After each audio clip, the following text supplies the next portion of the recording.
Features live coverage of an African safari and may include animal kills and carcasses. Viewer discretion is advised. Good afternoon, everybody. You will not believe what we've just witnessed here. That wildebeest has just been killed, one of about 3,000 or 4,000 that came streaming across the Mara River. This is the Mara tribe. Ready.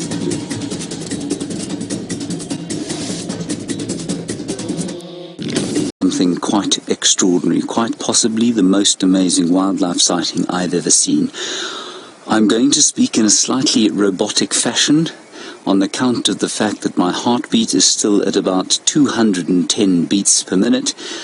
I'm still trying to calm down, and if I allow myself, I will become entirely tongue-tied by what I've just seen. 3,000 or 4,000 wildebeest came streaming across this river. They chose this crossing point because there are no crocodiles here. They came up onto the bank, and then suddenly, out of the grass, came this lioness, the one that's starting to feed now. She tried 3 or 4 times. She hit one wildebeest. It got away from her. And the very last fellow to come up out of the river, she grabbed, pinned it against that termite mound, grabbed it by the throat, and she throttled the life out of it. Then 2 more came out of the woodlands over there, and down towards here, and you can see not very enthusiastically feeding. That's because they eat all the time, these lions. At this time of the year, between the end of July and often the end of October, there are wildebeest and zebra and Thompson's gazelles and eland leaping to and fro across this river all the time. They're moving through the grasslands.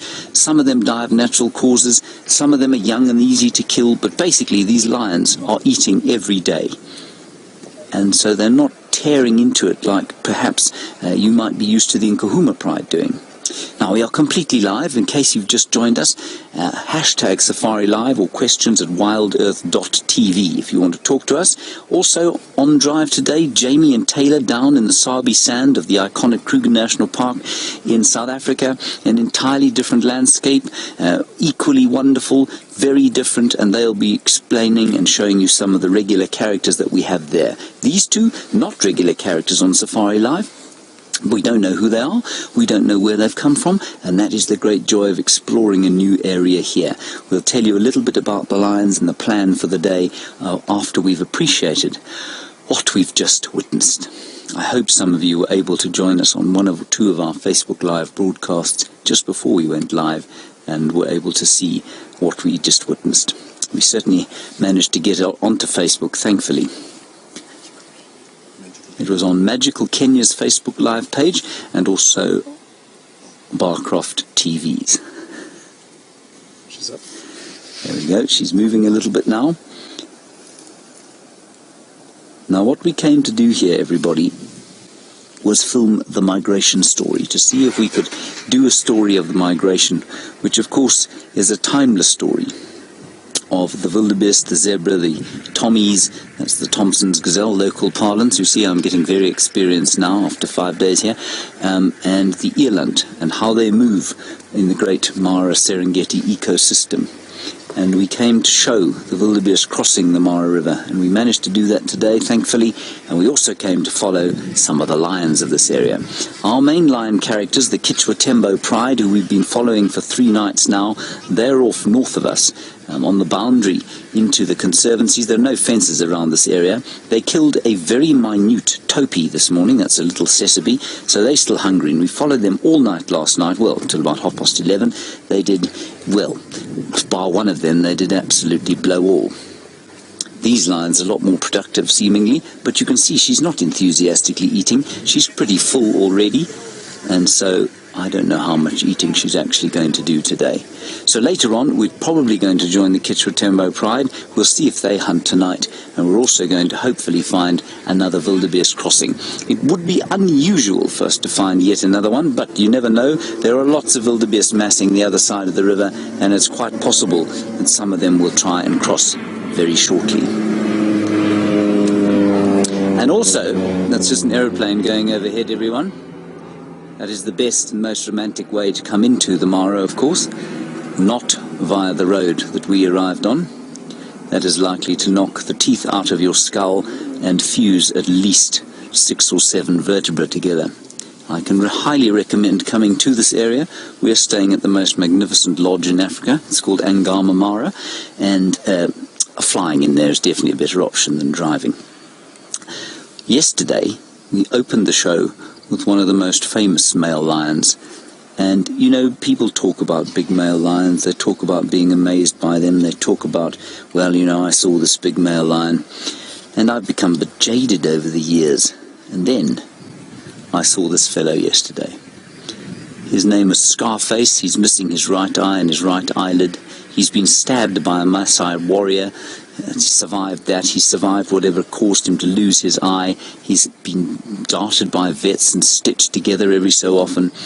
And he is a tough, enormous, massive, black-maned male lion. The most impressive male lion I've seen by a country mile. We saw him yesterday. He's around here somewhere. With any luck, he'll pop out of the bushes and maybe come and share on this kill. Who knows?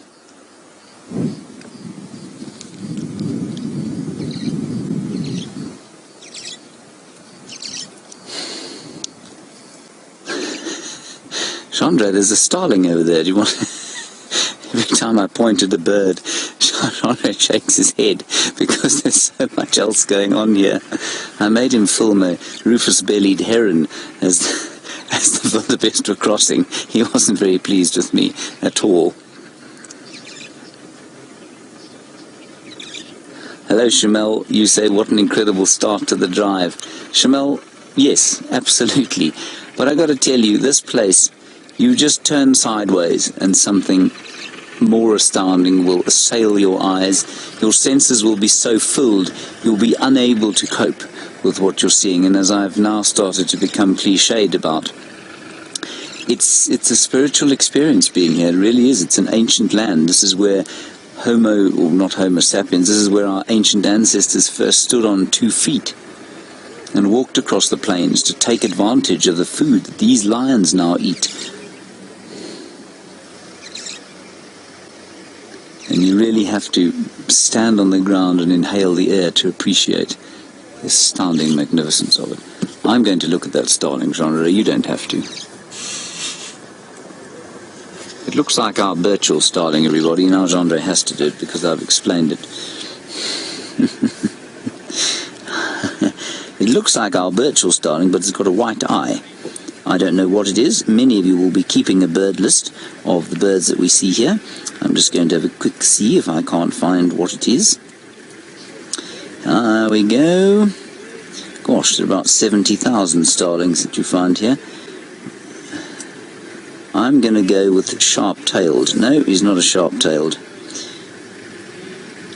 I'll keep looking. I will find him. Anybody else? Hashtag Safari Live, questions@wildearth.tv. If you know what he is, let us know. Could be a narrow-tailed starling, Jeandre. No, it couldn't be. It looks like a Birchall's, absolutely. Unfortunately, it has a white eye. Thank you, Graham. Graham, of course, our resident ornithologist. It is called a Ruppel's long-tailed starling. That's what it is. Ruppel's long-tailed starling. Dead wildebeest. 3 lions. Over to the left, 47 vehicles, and beyond them, about 4,000 wildebeest have just streamed across this river. Nowhere in the Kruger have I ever seen lions kill an animal and then leave it. And that's because they are so full of food. It's not like this for them all year round, only between sort of July and the end of October. And often before the end of October, that's when the migration moves on back into the Serengeti of Tanzania. And Jeandre is now showing us some beefalo. Thank you, Jeandre. It's very kind of you to tear your eyes away from the lions.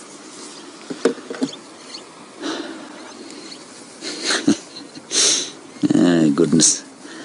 I've got to tell you, being here, you always hear how great this place is, and people go bang on about it. But until you have actually seen it, you can't believe that all the rumours were absolutely true. It is that amazing. All right, Right, as things settle down here, the lioness is up. Let's see what she's going to do. Probably lie down again.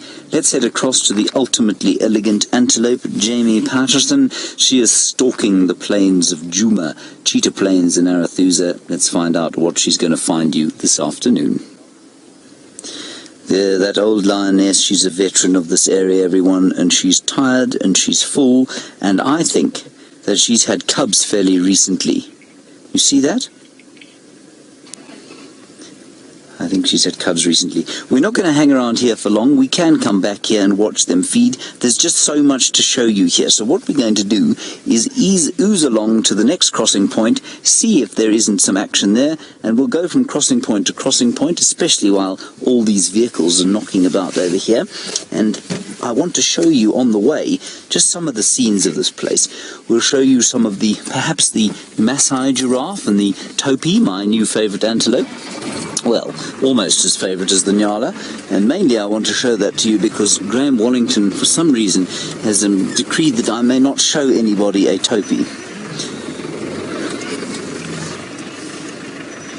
Hello Natalie, you're wondering if we've seen any cheetah. We haven't, and you know, we've actually only heard of one cheetah. Hello everybody, this is where I live now. Jeandre is just the other side of the camera, obviously, trying to make things as awkward as possible for me. There is a vehicle in front of us. Natalie, a cheetah apparently are found in this area at various stages, but I've got to tell you, we haven't seen much evidence of them. And I'm not really sure why that's the case. I think there's just too much predator activity at the moment because of the migration being in town. And so there hasn't been a huge amount of cheetah activity. So many lions, so many hyenas about the place, and I think maybe the fact that we haven't seen the cheetah is because of that. Now, the lion story, just while we drive along, I want Jeandre to try, or I'm going to ask him nicely, to pan from side to side. It's going to be a little bit jerky, but I'm going to drive as smoothly as possible, just so that you can get a sight of this astounding landscape, as opposed to this astounding minibus going past us. There we are.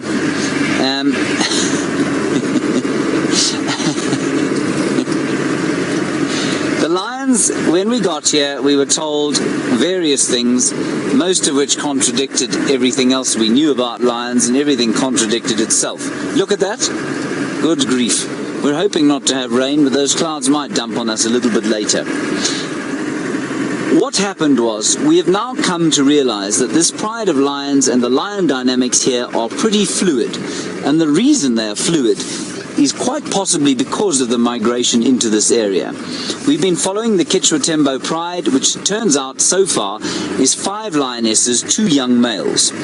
They were dominated for a while by the great male lion Scarface, he of the missing eye, and we managed to see him yesterday. Then, a number, there the wildebeest that have crossed the river, those are the same ones that came across. One of their number currently residing in the jaws of a lioness. And what was I saying? Oh yes, so the Kichwatembo pride, Scarface and his brother, whose name is Marana, they were looking after this place. And then 2 blonde males came in from somewhere. We've heard various reports. They came in off the escarpment. They came in from the marsh pride, that they could in fact be related to Scarface. And they've been known as the Marsh Coalition of Male Lions. Well, whether or not that's who they are, we don't know. They came in, Scarface was ousted, they usurped his throne, but strangely Marana stayed in the area. And he has been sort of almost forming a coalition with the usurpers. And interestingly, while we watched the usurpers calling the other night in the presence of one of the Kichwa Pride females, he was stumm. He didn't say a word. He didn't roar at all. And so the story of the lions is being unfolding as we've been here. And so we really have arrived at the most perfect time. Now, if that ain't one of the most quintessential African scenes you've ever seen in all your days, I don't know what is. Gosh, it's amazing. And I'm just going to stop here quickly and ask Jeandre to go onto that vulture there. I think it's just a bog standard issue white-backed, everyone, but I'm rather hoping it might be a Rupels. Oh gosh, Jeandre, tell me I haven't lost the binoculars. Oh, this is not good, everyone. Oh, it's okay, I've got them. Oh, goodness. Sure. Let's have a look with the binos. It is a white-backed, I think. Not a Rupels. A Rupels is greyer than that and has a yellow tip to the beak. And, oh, yeah, that's not a Rupels. We don't find the Rupels in southern Africa. You can, apparently, sometimes, but we don't find them at Djuma. All right, let's carry on from here. Very nice. Thank you, Jeandre. Now, also, just across the river there, just across the way from where you're looking, you are looking in the right direction, there are many wildebeest there, probably about 3,000 or 4,000, and some of them seem to be heading down towards the river. So we're going to go down to the crossing there and see what's happening, and hopefully be able to share with you what we saw earlier, this great mass of wildebeest left and right of the road, coming across the Mara River. They picked that crossing because there were no crocodiles there. They swam. It was a very nice swim for them. I think it looked very, very pleasant indeed. But then there was a lion waiting the other side. And unfortunately, one of their number got whacked, as it were.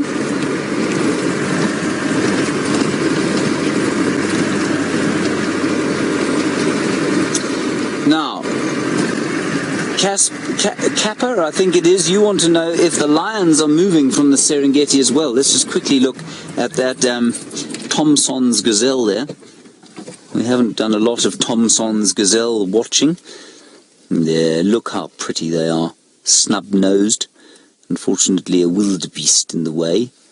There we are. That's a young ram.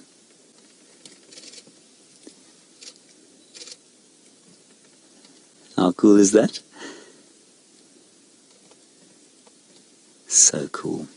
Anyway, Kappa, you want to know if the lions move with the wildebeest? Well, one of the reasons that things are so fluid at the moment is that, yes, there are some lions that do move with the wildebeest. Apparently, they get a number of nomads that come along and move with the wildebeest, and that, of course, means that it throws lion dynamics into complete disarray. We've seen two young males, very clearly nomadic, in this area while we've been here, and we're pretty sure that they've come in on the back end of the herds of wildebeest and zebra that have come into the area. Now, I think we're going to skip this particular crossing that we've just gone past, simply because I don't see any wildebeest massing there, and we've just chatted to one of the guides from Angama Mara, which was where we're staying, and she said she has never seen a wildebeest cross at that particular point. So let's see if we... you see, this is what's going to happen. I'm going to get so distracted. Look at the impala there, Jeandre. Now that's an impala, obviously, you all know that. Look at the size of his horns. That's a fairly small horned one for this area. And they occur in these little groups of 2 or 3 or 4.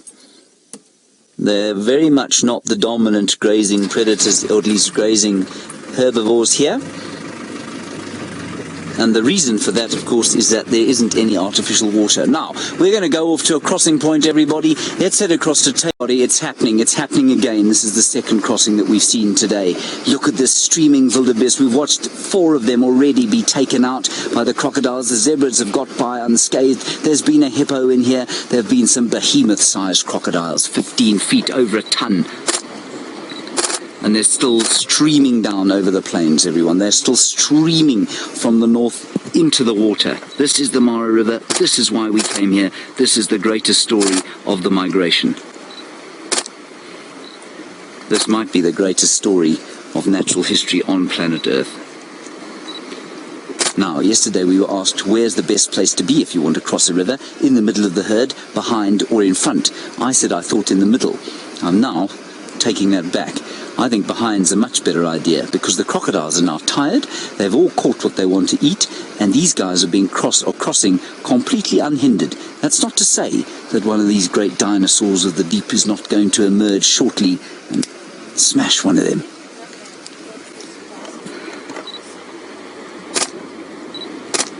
Goodness, we've seen some stuff today, everyone. I don't even know where to look. I'm going to be absolutely exhausted by the time tonight comes along if it carries on at this rate. Thousands of wildebeest. The last one seemed to be coming down now from the other side. Isn't this amazing? I'd love to hear your thoughts on this. I'd love to hear how this makes you feel. Because to stand here and witness this spectacle firsthand has been utterly profound. It's sights like this that drew so many of us while we were watching documentaries as kids or adults, that drew us to a love of nature, that drew us to a fascination of natural history. And here we stand watching it firsthand and live. Yeah, Darlene in New Hampshire, what a very, very brilliant comment you've made. You said watching them fills you with the same sense of urgency and fear that they must be feeling as they come across here. The same sense of, should we go, shouldn't we go? Absolutely it does. And I got to tell you, it was very sad watching a few of them being pulled under the water by these 15-foot crocodiles. And as Graham said to me one day, he said, you know, a lion hunt is quite difficult to watch sometimes because you want the buffalo or the wildebeest to live, but you're also rooting for the lion. And so it can sort of tear you. Everyone seems to consider the wildebeest, at least the crocodile, the ultimate villain. And so it's always it's an easy decision. You want the wildebeest to kick away from the crocodile. And many of them did. Most of them did. Now what I'm going to do, as this last one comes out of the water, is just reverse back. And I'm going to try and show you how many of them have come out of the water. We've just got to do this before everyone else moves. Otherwise we'll have something of an accident, because there are many, many, many, many, many people here trying to share in this spectacle. Are you right there, Jeandre? Quite so. Tell me in one word how you feel. Speechless. Jeandre feels speechless, everybody. That is a very good state of affairs. I wish we saw crossings more often.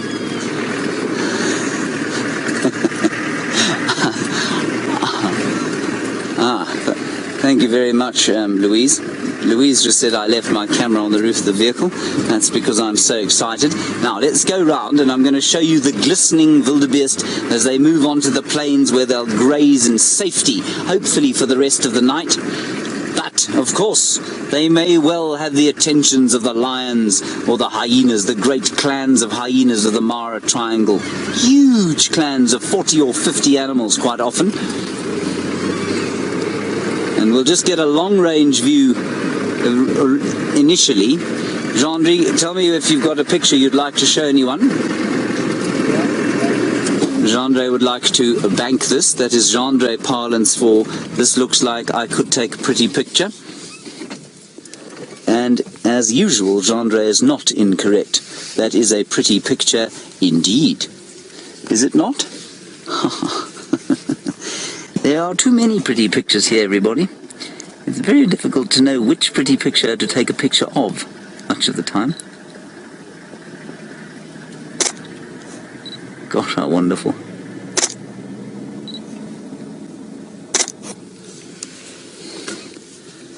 This camera is basically on fire. Look at that lone tree sitting there in the plain. This is precious, people. This is precious, precious time we have here.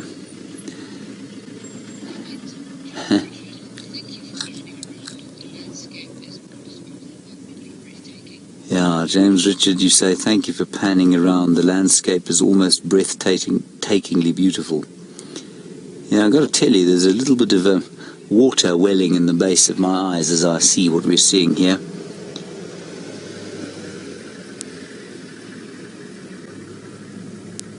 Whew. There are, like I say, quite a few safari vehicles around, so that's what you're hearing going past you. Oh. Right, Jeandre, we'll move now. I think let's the traffic die down a little, don't you? Yes. Okay, come on everyone. Let's move on slowly. No one can really understand why we've stopped in this position. Why on earth would we stop to have a look at all those things streaming across the plains? Jeandre, I know it's not particularly wilderness, but just give an idea to everybody of the number of people here. It looks like a lot, but it's only because the action is concentrated. So there are probably far fewer vehicles in this area than there are in a place like the Sabi Sand. But because the action is concentrated over these crossings, sometimes it can seem like there are quite a few. But the landscape is beyond speech. Alright, we're going to try and find you another great vista, perhaps some more action. While we do that, let's head across to Jamil Patterson and find out how her little skin Bokkie is doing. Wildebeest, everybody. But it is not alone. It seems to be an extremely brave, extremely stupid, or extremely cross wildebeest. It is sitting there staring down the greater population of crocodiles of the Mara Triangle. They are staring at it is staring at them. There is, as they say, a Mexican standoff going on here. Whether that wildebeest wishes to come this side, whether he is trying to intimidate them with his nice white beard or curved horns, one cannot say. But what we can say is that this situation is odd. He is lying there on the beach, all alone, staring at, 25 crocodiles over there?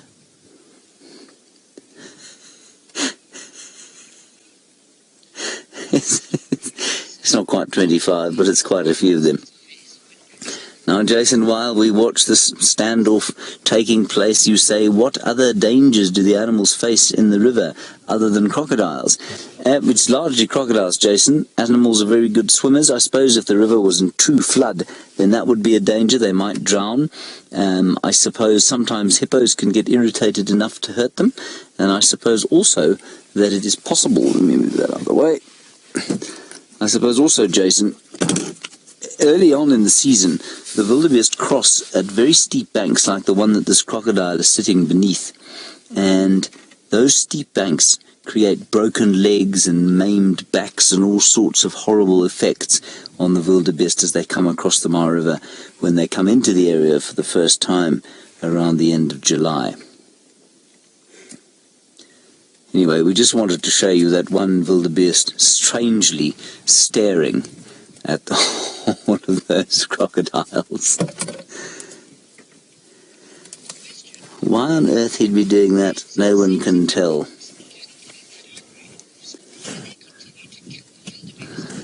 Well, Dorothy, you say, it seems that the wildebeest couldn't possibly be that hungry. Why do they continue to kill? Why is it that they must keep killing? Dorothy, you also want to know how often they eat. With the reptiles specifically, Dorothy, sorry, it's the crocodiles, not the wildebeest, thank you, Louise. With reptiles like crocodiles, remember they're cold-blooded or poikilothermic, which means that their metabolisms are generally pretty slow. They don't have to generate body heat to stay warm via their metabolism. They must generate body heat through the sun. And what that means, Dorothy, is that they can eat, or they must eat as much as they can when they can. But in times when things are a bit lean, they just kind of slow their metabolisms down. They move into the water a bit when they're too hot, and they move out of the water when they're too cool. And they can go for up to 2 years, like I say, without eating, especially the big crocodiles in this area. But, as with most of the predators out here, they are programmed, basically, to kill. If an opportunity to take a meal arises, they'll take it, almost always. It's the same with the cats. Peter Bratt, our special lion tracker-in-chief, he's just watched the Kichwa Pride, who we hoped were going to hunt tonight. They've actually already killed a wildebeest. Hopefully they'll do the same again a bit later on. But they've killed a wildebeest and they're lying around. They're not eating it. It's because there's so much to eat here. They probably didn't have to kill. I thought they were quite hungry last night, but they're not desperately hungry. Those lionesses we watched at the very opening of the show, they were all full. And yet she just came and she obviously saw them coming across the river. She came in, she thought, oh, I'll give this a go. And she caught one of them, killed it, not very hungry, and so they're just not eating. And so they're programmed to kill. And as I said, very ineloquently, because I was so deeply excited, it's like a house cat. If you roll a ball in front of a house cat, it's going to chase it and pounce on it. It's the same thing with the predators out here. They're programmed to catch things to eat. And even when they're hungry, they're going to do it from time to time when the opportunity arises, because that's just what they're programmed to do. But for these crocs, when the wildebeest and the zebra and the Thompson's gazelles and the eland are not here, they don't eat nearly what they're eating now, and the same goes for the lions.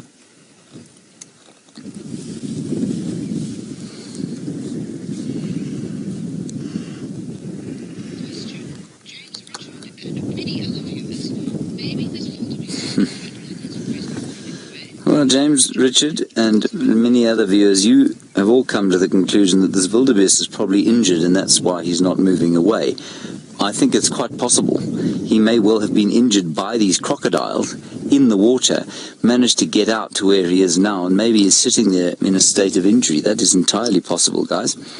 We just think it's quite an amusing sort of standoff that's going on here. Let's try and see. I'll get my binoculars out and see if I can't perhaps see. There are some hippo floundering around over there. He doesn't look to be injured. He might just be chewing the cud. He may have just been too nervous to cross earlier. And that's entirely possible. I'll tell you why I don't think he's injured, and I don't think that he went into the water there and came out, unless he went into the water around where we are now and floated around there, because this current here is quite strong for them. They do tend to move a little bit with the current. I think that he wouldn't have gone in there and then sort of come out again. Maybe he went in somewhere around here, got caught or got scared and came out and then lay down to chew the cud where he is now. But those crocs took a few steps closer towards him, and they might be thinking about trying to press home an advantage, but they won't hunt on the earth unless they're very sure that he's injured.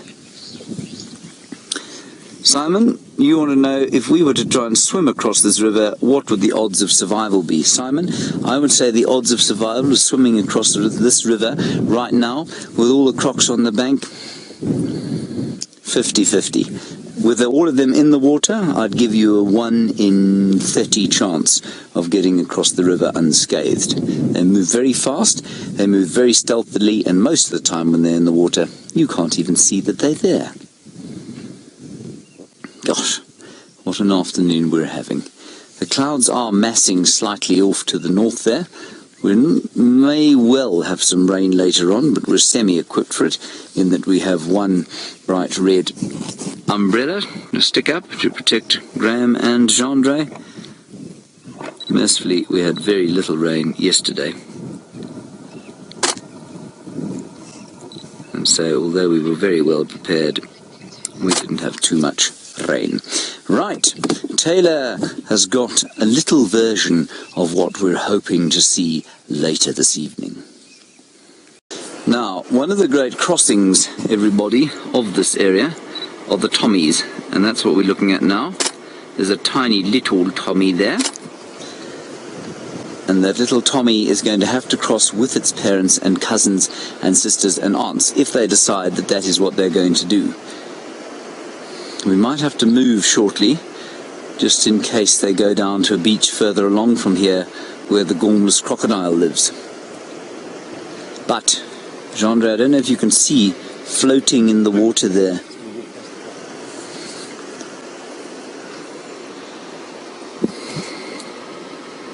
Oh, there's a crocodile right there that they've just spotted. Gosh, it must be so deeply exhausting to be thinking about trying to cross this river all the time and worrying about the crocodiles and worrying about the hippos and worrying about being flushed away by the water. These Tommies are small, you know, they're smaller than an impala, for example. And there are crocs in here. There are absolutely crocs in the water. And look at this one Jeandre is going to show you now. And that little crocodile, well, he's quite little. He's probably about 6.5 to 7 feet long. He'd very happily sup on a Thompson's gazelle. Not sure these chaps are going to try and cross, but they might. It's worth sitting here and having a little watch. We are live from the Mara Triangle, just to let you know. We've had an astounding afternoon. 2 wildebeest and zebra crossings, one with innumerable crocodile kills, the other with 1 lion kill at the end of it, and that's what we opened the show with.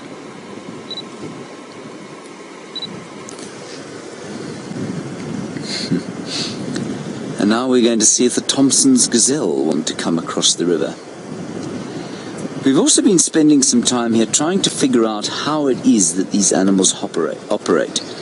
How is it that what is the movement? Is there some kind of predictability behind it? And I'll share with you my thoughts. Mike, in Michigan, before I share my thoughts on why it is I think the wildebeest, or how we can perhaps predict what they do, you say, why, when it seems that there's green grass on both sides of the river, do they run this gauntlet? Do they play this Russian roulette? Here's one in the water now.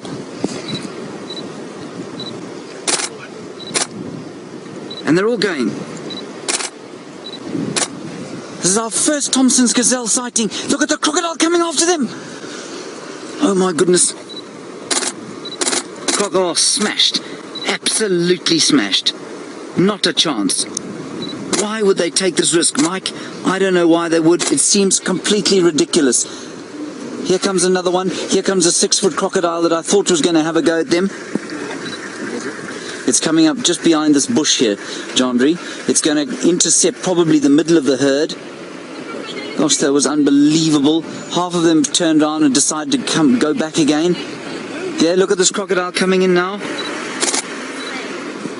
Look how fast he's moving.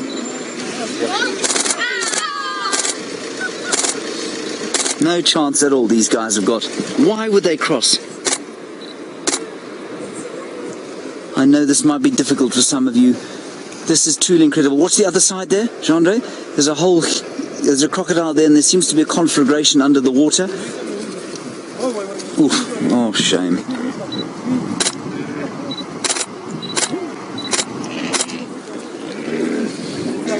They're just terrified, poor things. They're absolutely terrified. Their heart rates must be absolutely pounding. Just look over here, Jeandre, just over the top of my head there, on the bank. They don't know how they're going to get up now. I feel very sorry for them. They're so little. They're smaller than impala. Just bigger than sort of duiker-sized. Good grief, I can't believe what we're seeing today.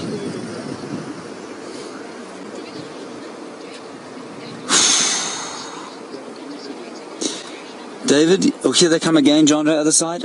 They're coming back into the river. David, you want to know, and you're in Napa, and it's how wonderful to hear from you all the way from California. You want to know how many species participate in the migration. David, the main participants are the wildebeest, the zebra, the Thompson's gazelle, the eland. Some topi join it, some don't, some stay resident, but those are the main 5. And then you get a couple of tag-alongs, like some of the nomadic lions will move with the migration, but largely it's those 5. I don't think we've even shown you an eland yet. But the elephants will stay resident, most of the topi will stay resident, some wildebeest, some zebra stay resident, the oribi, Grant's gazelles, and they stay resident. Baby? Sorry, I can't see it. Oh, well spotted. There it is, tiny little thing. Oh, well done, you clever little thing. But really, why did you take the risk?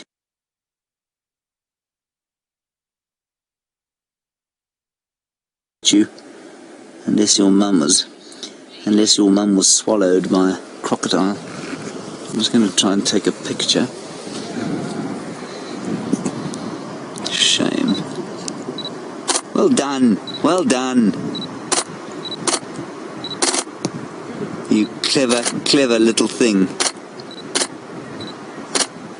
Oh, look, he's just sitting so close to that other car.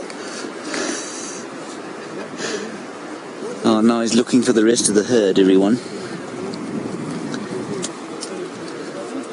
I'm sure he'll find the rest of the herd. I hope he does. He's gone. He's just over there. We can't see him now. There's a car in the way.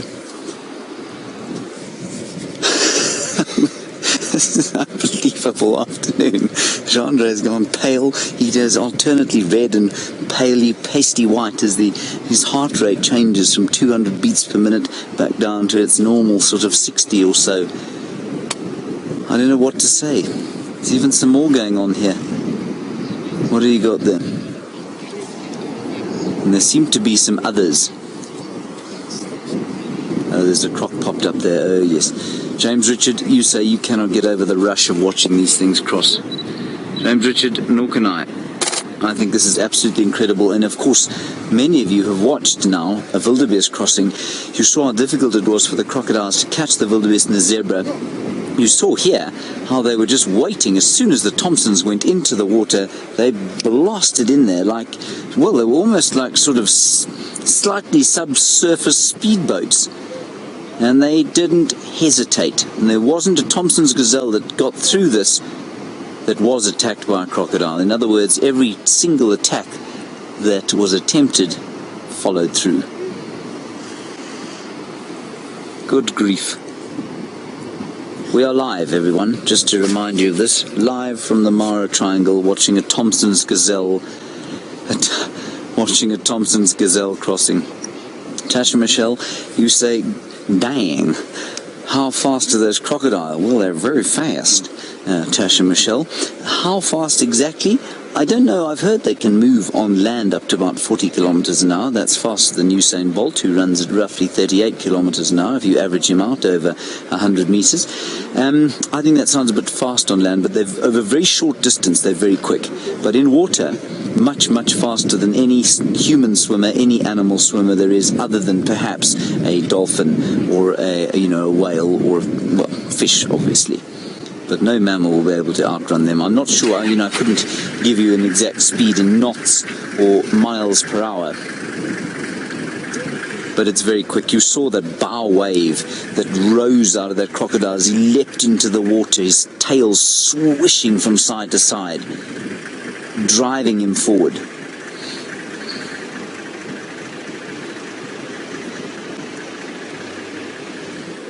Oof.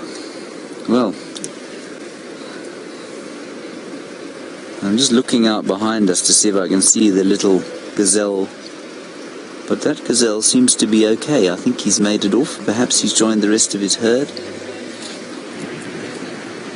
I hope he has. Ooh, look. Jeandre, croc there. Oh, good grief.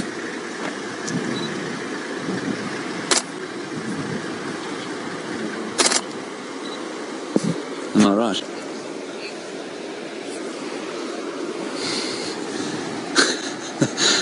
Just everywhere you look here, something is going on. So I guess a Thompson's gazelle almost small enough for a croc to be able... Oh, that croc's chasing each other now. Look at them, having a fight there.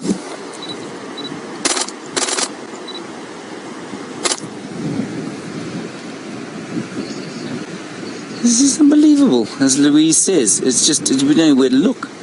If you look to the left, you'll miss something on the right. It is amazing, though, the effect that water has. Water, obviously, it may sound like a stupid statement, but water, a driving force, of course, and the little croc has got a piece of Tommy there. Here we are. Water, the driving force of any ecosystem. But when you've got a river like this, it really is the center of every single piece of action. I think if you were to come back here, though, remember this in January and February when all the wildebeest are calving on the southern plains of the Serengeti, then, however, I think things would be a lot quieter here. There'd still be beautiful. There'd still be plenty of elephant and buffalo to see here. There'd be plenty of warthog and impala, the odd resident wildebeest and zebra. But you wouldn't get these great crossings, and of course all the predators are resident, bar the odd nomad. At this time of the year, it's no wonder it's one of the most popular wildlife destinations on planet Earth.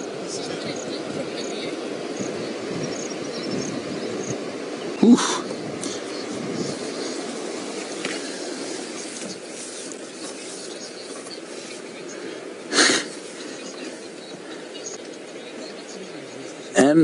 Hello, M. Spicer. You say, are the gazelles easier to catch, or are they just a sort of preferred meal for the crocodiles? Do they just like to catch them, or do they taste better, perhaps? No, they're definitely easier to catch, and there's a very simple reason for that. They're half the size. They're a quarter the size of a wildebeest.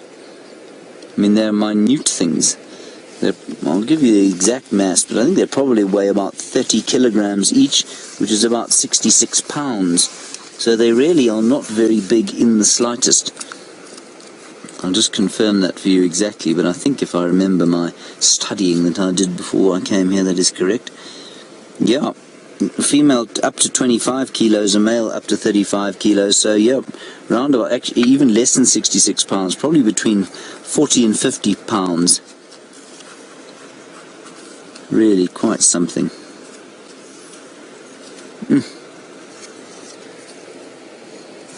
We have had some luck today, everyone. And just a summary, I mean, we came here, this is the story we came to tell. We came to tell the story of the wildies and the zebras and the tommies coming across the river.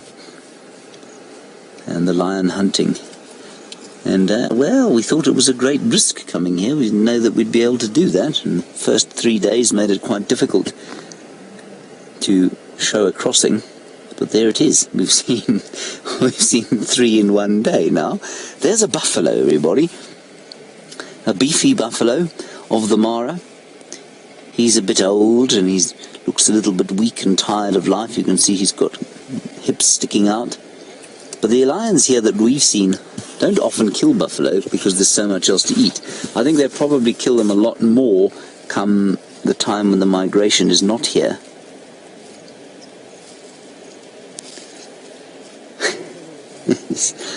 I can't believe this. Phew-wee, I wonder if these other tommies are going to come across. The crocodiles are massing. They can't believe it. They love to catch these tommies, obviously, simply because, well, they're much smaller, like I said. They're much smaller than the wildies and the zebras.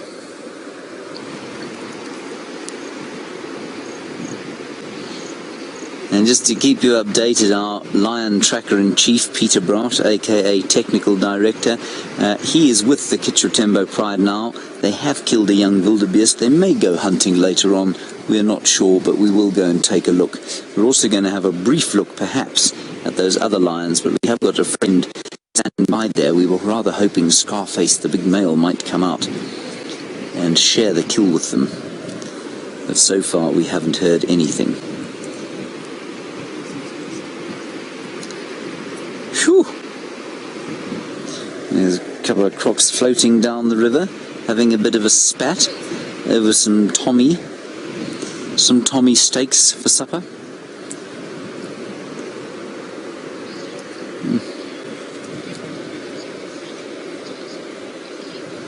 Hello, Oki. You want to know if crocodiles have any natural predators?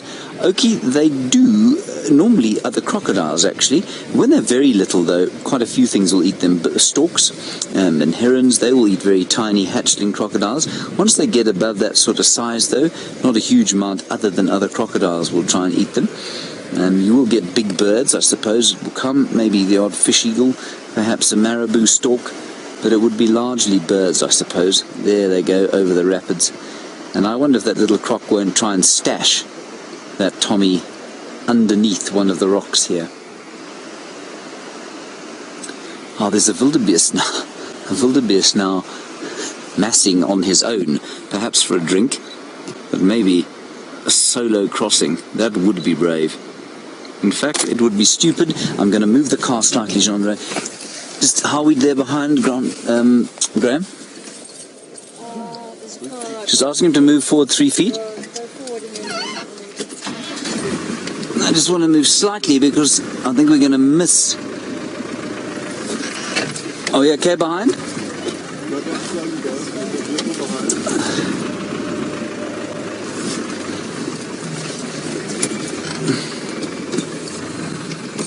Sorry, I just wanted to move in case he came across where we'd have the best possible chance to see him cross.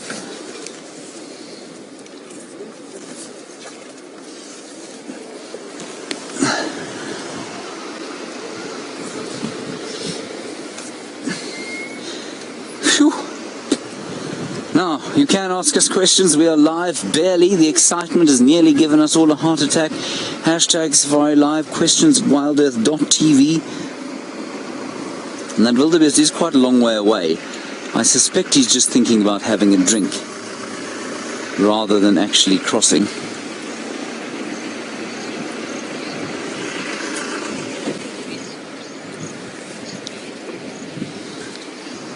Hello, Kathy in Washington. You're wondering whether wildebeest cross to and from more than once a day. I think sometimes they do, and I think that this particular bunch that we saw crossing today, the 1,000 that we saw, I think they've gone in a great big loop, either yesterday or today. They go all the way north into the conservancies to the north of the triangle, and they turn and they come south across these river crossings here. I think that's what happens. It's very difficult to know, though. We might, if your screen does go black, it's because the battery has gone, and we will change it and bring it up as soon as possible. So we see, just to keep you posted, we do need to change the battery, but I think it might be worth just seeing what this wildebeest does.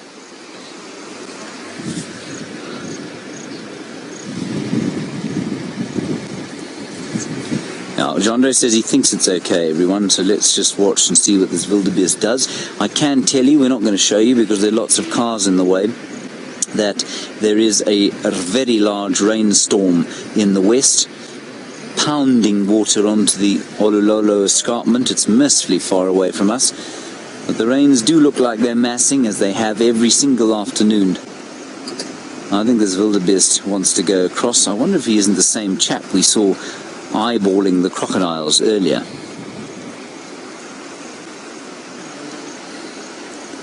We're in a perfect position here, everybody. This is called the main crossing, and like I say, there are 10 crossing points throughout this area. Most of the ones to the south of where we are A, quite far away from all the lodges, and B, used normally earlier in the season. Those are the ones with the very steep banks where the wildebeest managed to maim themselves, leaping over the edge.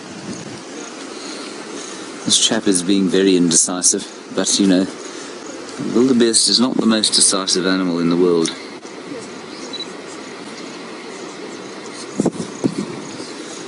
Monty, you want to know how wide the river is where they cross. Monty, the river here, I would say, is about 100 meters wide in some areas, and as narrow as, say, 70 meters or so in others. So that's about 330 feet around the sort of rapids. Maybe a little bit wider than that, 300, maybe very maximum 400 feet. And then at the narrower areas, like where we first watched the wildebeest crossing in the very deep water, it's probably only about 70 meters, 60 meters or so, so about 200 feet.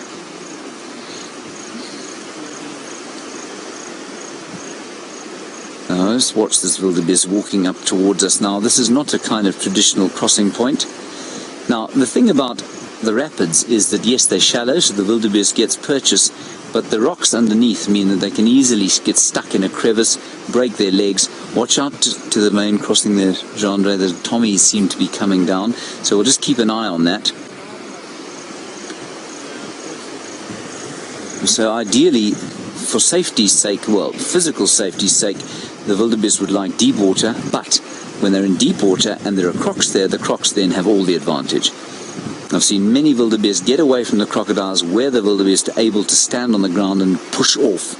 But when they're actually fully swimming, like those poor Thompson's gazelles were doing, then they don't have a chance that the crocs have a go at them. They just get dragged under the water very quickly indeed.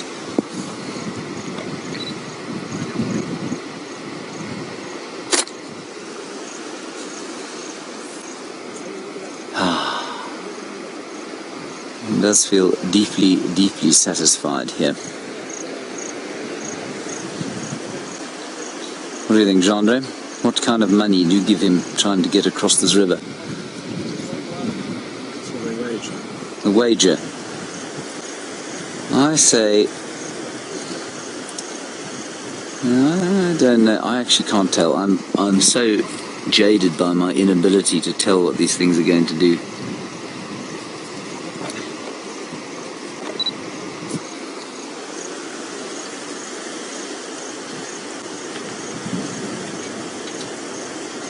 He's thinking about it. He's trying to find a spot, but he's going towards where the Thompson's gazelles had that really nasty experience earlier. He's come away from the beach where he originally started, because just across the way from there, the carcass of one of his cousins is floating.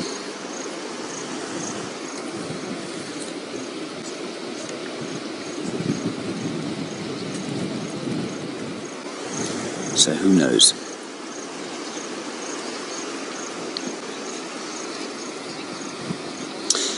Hello, Miss Lynn. I don't know. We were debating this earlier. You say, do these crossings go on during the night? Miss Lynn, I don't know if they do or not. And that's because we don't come down here in the night time. I suspect sometimes they do, yes. I'm not sure how often. I think you know with most herbivores they tend to go into open areas and go to sleep for the night, or try and sleep, or sort of mass in clearings where they can see what's going to come and get them. So I think the likelihood of them crossing is probably quite small. That said, you know how active crocodiles are at night, and I don't know how well they're able to actually see at night. So maybe they do a bit of night crossing. Sorry, I just have to turn here so that Jeandre can get a better picture of the wildebeest.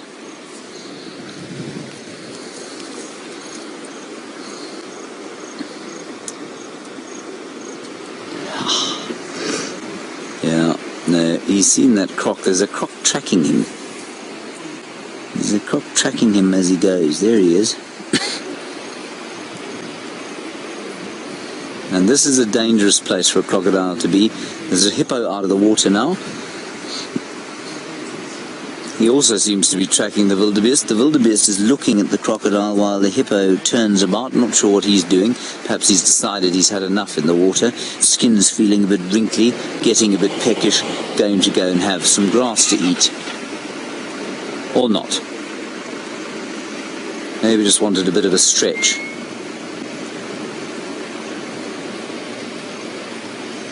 And all the while the wildebeest is just moving up.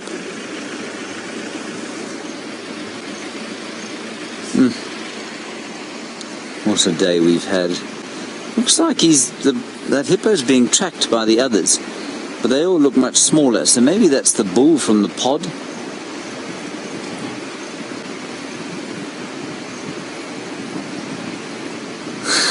That's so cool to see. We've got the light changing now. Beautiful light now coming onto the river. And there, that big bull just went.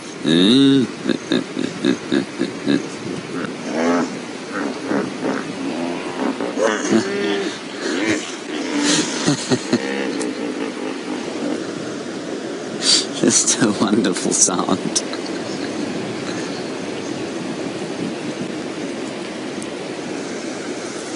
Well, let's have one last look at the wildebeest, and then I think we're going to move on from here. We'll maybe go and have a look at the Kichwa pride, and I think we're going to move towards the north as the sun begins to set and catch them before it gets dark. Marvellous, marvellous, marvellous stuff. Glorious light, endless animals, action, sadness, happiness, tragedy, story, and a little bit of comedy, especially from the crocodiles and the wildebeest. I mean the wildebeest, of course, who was facing off the crocodiles.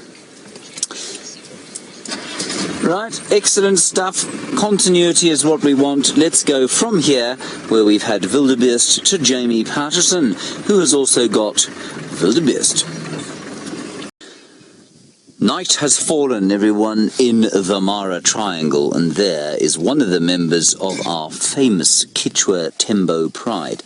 Now, I'm not sure who this is, but we do know they killed a wildebeest in this area in front of Peter about 2 hours ago. This is a very fat cat, and I don't think it's going to go walking about the place at all. Now, we want to avoid just watching fat cats digesting their meal for the course of the night. Also, the rest of the pride is down in this big gully with the kill, and we can't get down there in this Land Rover. In fact, we'd probably struggle to get down there on some abseiling ropes, so we can't really go in there. The upshot of all this is that we're going to go towards 2 male lions that we found on the way here. Now, I just want to give you a bit of an update as to what's been going on here before we leave. I talked again with a few people today, most of whom have been working here for some time, and it seems even they are slightly confused about what's happening with the lions. The Kichwa Tembo Pride, we now know, is 5 females, 2 males so far. There was rumours of a 6th female, we haven't seen her yet. Old Scarface, who we saw yesterday, was the dominant male lion in this area, and he ruled supreme with his brother, a brother whose name is Morana, as far as I can work out. Morana got his name from the fact that he's got sort of loose hair at the bottom of his mane in the manner of a Maasai warrior, and that's apparently how he got his name, which I think is rather wonderful. Anyway, they ruled here for a while. Then those 2 blonde males who we met the first night came in here. And I don't know if you remember seeing it or if you had joined us or not. But what happened was the female with them, a young female from this very pride, she was calling, and then the 2 blonde males called. And the other male did not. Morana, that was the dark-maned male, he did not call until the very last time we heard them call. Now that's quite interesting. The 2 males came in here. They seem to have given Scarface a bit of a beating. Perhaps they backed off Morana because he was just less dominant, I don't know. But old Scarface went skedaddling back across the river, and until yesterday he hadn't been seen. He's come back. I don't think he's in particularly poor shape. He's old, certainly, over 10 years old. That's old for a male lion, but he still looks pretty good to me. So maybe his day is not yet quite done. But what is fascinating is that his brother, Morana, has joined these 2 blonde males. Now, we don't know where the 2 blonde males have come from, actually. They may have come, we've heard they used to knock about at the base of the Olololo escarpment where we're staying. We've also heard that they could in fact be related to Scarface and his brother. In fact, they could be sort of distant cousins from the Marsh Pride, but we're not sure. What we do know, however, is that those blonde males came in here and they killed the cubs that resulted in that female there having those swollen teats. And you can see those are not quite suckle marks, but they are the teats of a lioness who has been lactating quite recently. So that's the story that's unfolding here. The Kichwa Tembo Pride, an offshoot, it would seem to be, of the very famous Marsh Pride from Big Cat Diary days, and then the introduction of the superb character of Scarface yesterday with his brother Morana and the 2, we're going to still call them Marsh Male Coalition males, those 2 blondie boys. That's the story here with the lions, and what an amazing thing it has been to come and learn about these lions with you live from the Mara Triangle. I think that this flat cat is going to lie there breathing heavily for the rest of the evening. The rest of the pride, like I say, down in the dip below. So I think we're going to head off now and see if we can't find the other males. If you've just joined us, my name is James Hendry. Jeandre is on camera, and the reason you cannot see me at the moment is that the drizzle has kind of begun. It's on and off. That means the roof is on where I'm sitting, so unless I severely concuss myself, I'm unable to stick my head out of the roof and say hello to you. So you're just going to have to make do with my disembodied voice for now. Good. Jeandre, are you ready? He says, quite so, very loudly. So that line is not moving. The direction in which we're facing now is where the kill is with the rest of the pride, apparently. Just going to do a little maneuver here, and we'll see what else we can see on the way there to those 2 male lions. Then, of course, I don't know if you were with us at the very start of the show, but what an incredible start we had.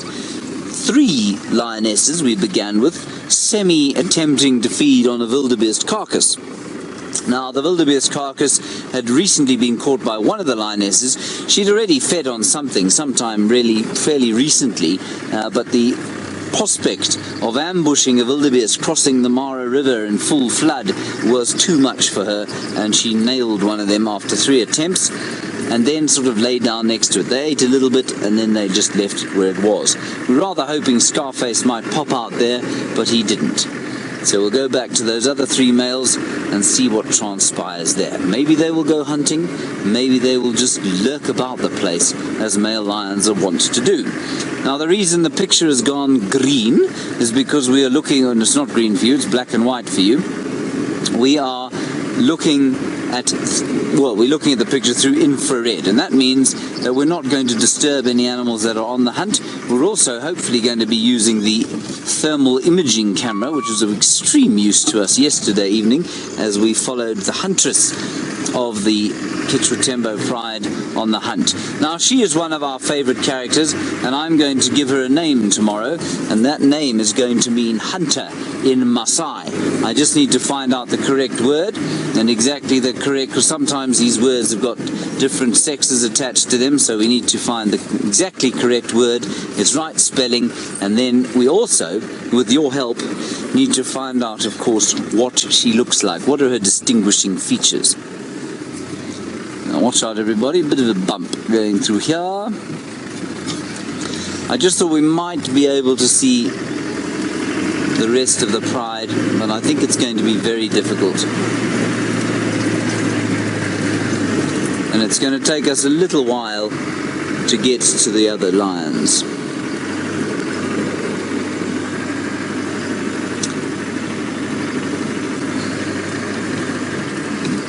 Eritus, nice question from you. You say, is it easier to find the Mara lions or the Nkuhumas because they live in such very different habitats?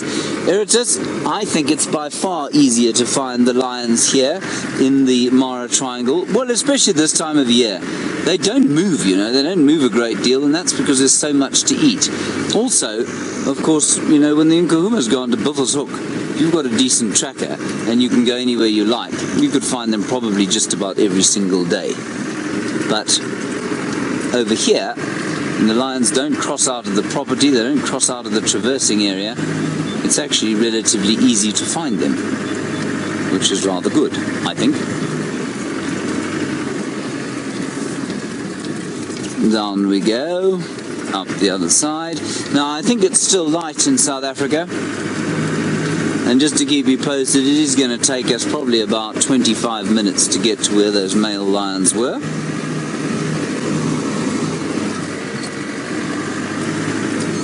And down, we're just going to go down into the dip here, and then we'll look towards... Oh, look at this. I'm just going to ask Jeandre to point the camera up at the lightning. Look at that cloud there. Just watch this, everyone.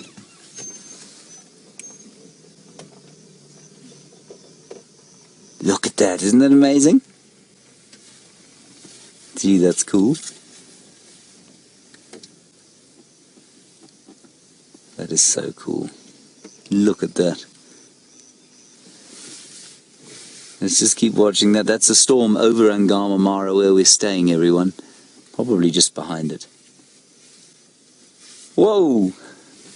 I think there's a car behind us. I'm just going to sneak forward and we're going to stay watching that lightning for a little while. Amazing how much traffic there is in this very remote location. We also, of course, need to give a name to this recalcitrant car, because I've got to tell you, I never thought I'd see the day that I missed Wendy and Jigger and old Rusty. That day has arrived.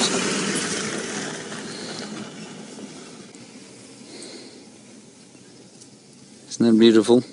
This is what happens here. We've had rain here every single night. Very little yesterday, mercifully. That is the blacks. There we are. Isn't that gorgeous? We'll have one more look at that and then we'll press on. Whoa! And a very bright star off the top there. It's a planet, definitely, probably Venus. Oh, that is just gorgeous. Take a screenshot of that if you can, everyone. Send them through, ask us questions, hashtag Safari Live questions at wildearth.tv. Very nice, Jeandre. A pinprick of light in the centre of the screen. One more lightning flash, and then we'll head on. See if you can grab the screenshot as it happens. No cheating. You may not rewind to get it. Once more. 3, 2, 1. No, I was wrong. 3, 2, 1. See? Almost right. Okay. Jeandre, you want another one? Let's push on, he says. Okay. On we go. We'll have a look down into the dip here. See if we can't see any of the rest of the pride, but I think they're going to be out of range. Right. In the meantime, Jeandre, you can't see anything down there, can you, on IRR, the other way? Nothing. Okay, let's head across to Taylor. She'll give you an update from South Africa as evening starts to fall. Look at that, everyone. That's a serval. And very, very relaxed. It doesn't really know what we are doing, and it can't see anything. Well, I've put the headlights on, but that's not what's on them. I'm going to turn them off so it can't see us at all. And it is burnishing in the red infrared. Look at him. Look at this gorgeous cat.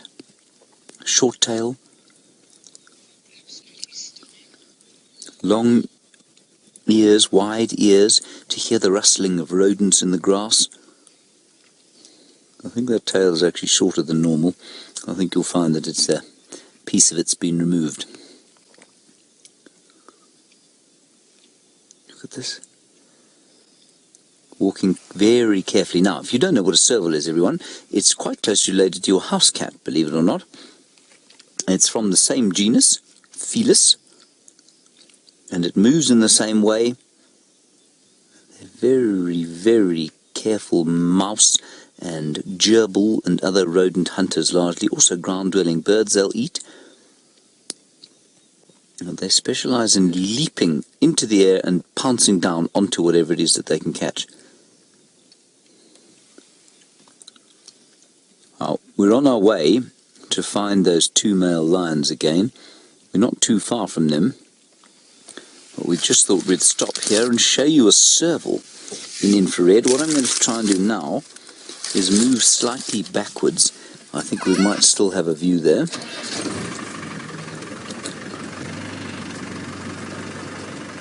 There we go. It's going off through a very big ditch off the road, so I don't think we're definitely not going to be able to stay with it. But there, Jeandre, I don't know if you can put us. Oh, there we are. But I can see it on both my feeds. I've got both the thermal imaging feed and the infrared, and Jeandre, I'll show you the thermal imaging feed now. There it is. How cool is that? So that is the heat of the serval. You can see the heat. You can see the heat of the trees behind. That's the wood burning up there, and the serval walking all through the clearings. God, that is just gorgeous, isn't it? And there's an elephant. Look at the elephants there.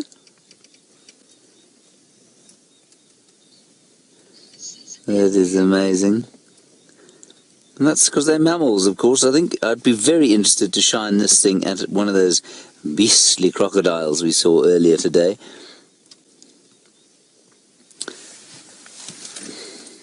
What an astounding sighting. I'm going to try and move forward a little bit. It's behind us. Really? It's right behind us, apparently. At 5 o'clock. I can see absolutely zero behind us. You know, Jeandre, if you can just keep the feed there so that I don't drive into this ditch.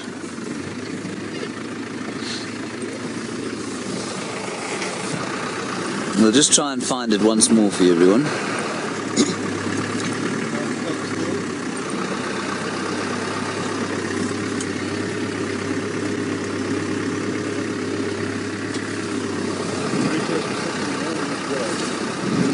It's going to go for something in the grass. Hang on a second, let me just keep going. Tell me when it's at 10. Sorry, at 2. Is it at 2?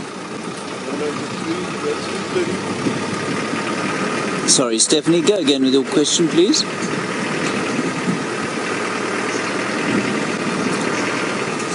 Hello, Stephanie. You're wondering if these cats are solitary, and they are completely solitary, Stephanie. 2 o'clock. Okay, I'm just going to get a little bit further back so Jeandre can maybe get it in infrared. Jeandre, you got anything there?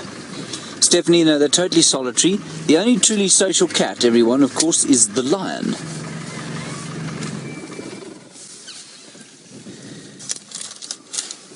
It's in there somewhere, but I think our best bet, I'm afraid, is going to be... You got it there. There it is, right at the end of the infrared range. I think that might have been a tuft of grass. No, it's not it, Jeandre. It's standing up. If you look at the fleur. The fleur is the thermal image, everyone. Jeandre will take us back there. There it is. So it's quite far off the road. Now this is pretty basic. What is that, if not... I'm just wondering if that isn't a small serval.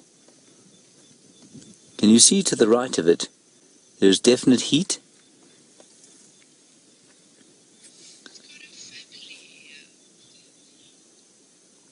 I wonder if that's a litter of cubs.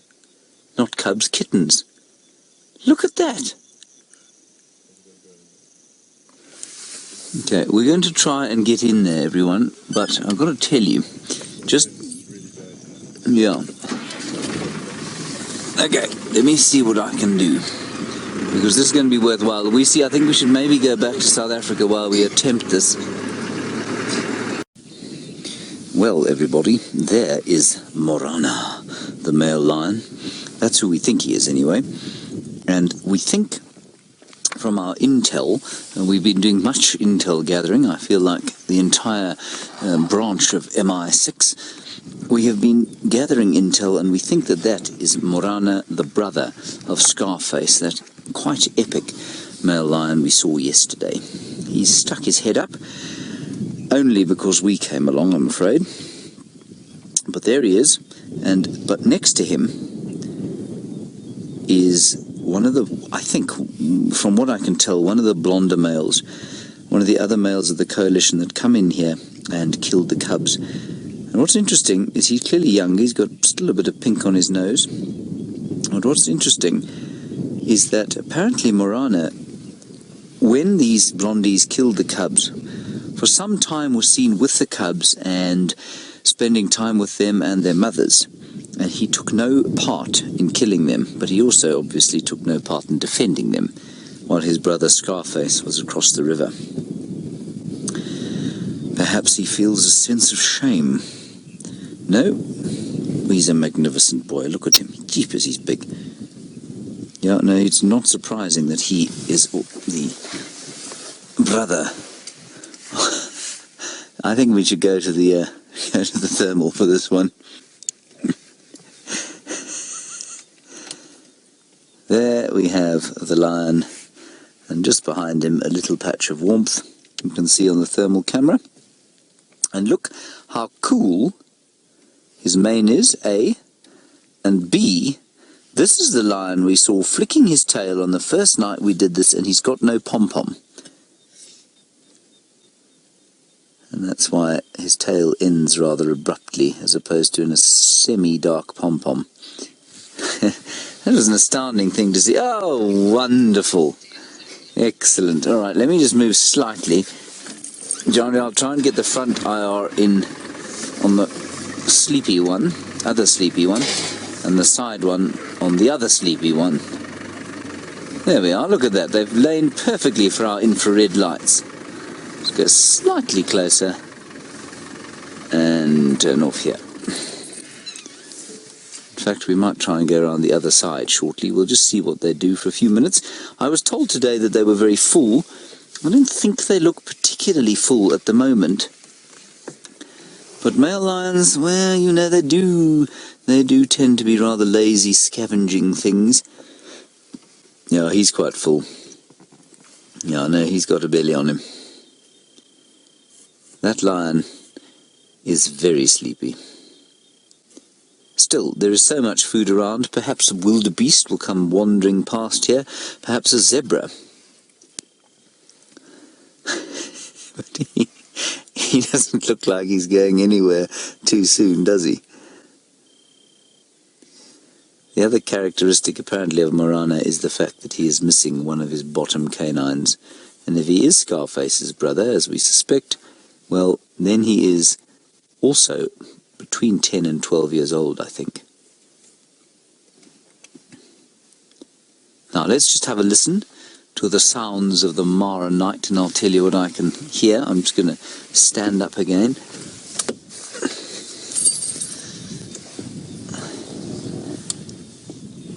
All right, let's be quiet, everybody.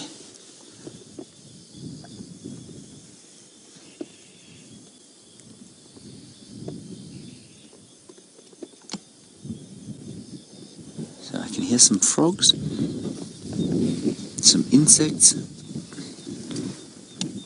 I can hear one species of frog going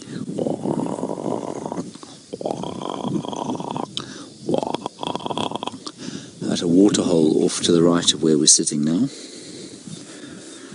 Perhaps where Morana and his blonde brother will go. Well, not brother, coalition mate. Don't know what they are at this stage. It's really a fascinating story to be unfolding here. And I'm sad we won't be able to do it for the next few months here. But we'll keep updating you as and when we hear anything back in South Africa. But otherwise, all is silent, much as it was yesterday. It's just a beautiful, beautiful night. Valeria, in Massachusetts, you say, isn't it unusual that he should leave his brother, or sort of forsake him, if you like, do a bit of a Brutus a la Julius Caesar on him?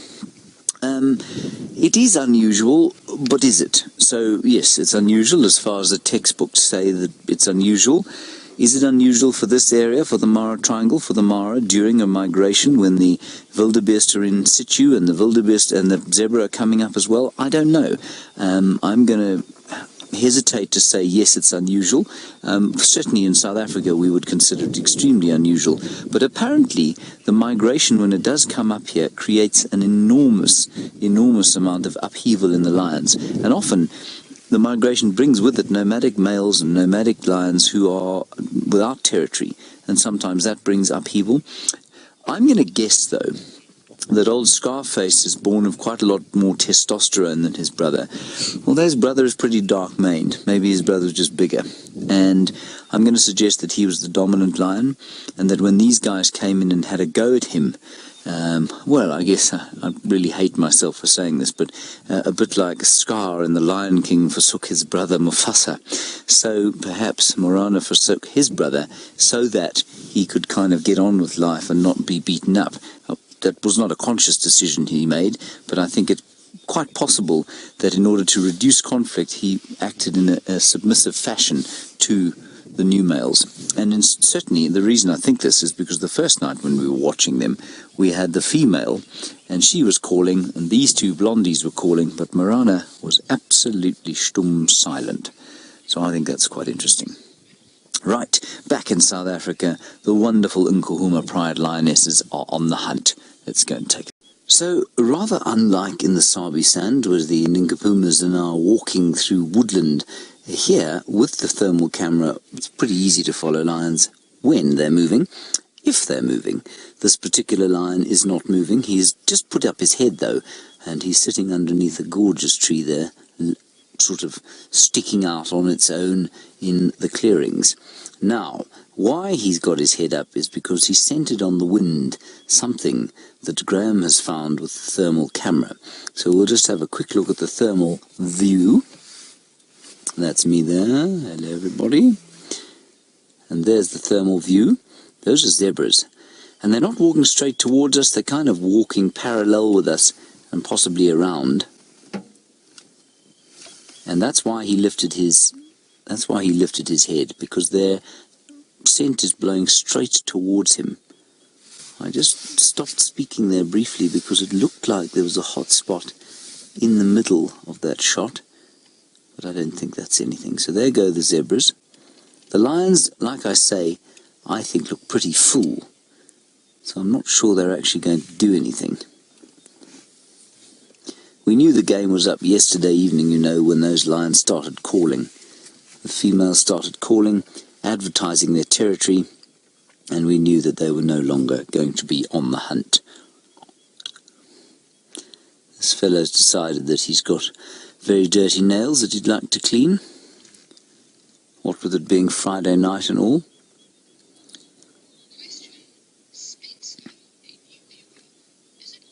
Jeez, this is amazing.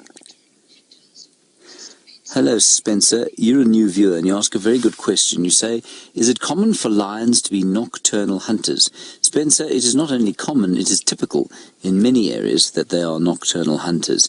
Now, I would have said before I came here that they're almost exclusively nocturnal hunters. They will take the opportunity during the day if they can to hunt, but often they don't. Now, in the Mara here, because there's so much around, at least of the 4 or 5 kills we've heard of while we've been here, one of which we've witnessed, they've been during the day. Then we've witnessed one at night, but we've watched many failed attempts yesterday evening. So the lions here do kill during the day, and lions will take the opportunity to kill whenever they can. So it's not necessarily only during the night time that they kill. It's a good question, Spencer. Leopard as well, I think, do a lot more of their killing during the day than we think they do. He is deeply, deeply fatigued by life here in the Mara Triangle. But he's not panting, which means that he's not really that full. I think the blondie is probably fuller than Morana, if that is him. Now that blondie there that we're looking at is missing a bottom right canine. And I think I confused the information I got today by saying Morana was missing his bottom right canine. I think it's this blondie. He's also got a very dirty face. Yes, you do. That's correct. A dirty face. And big claws. Yes.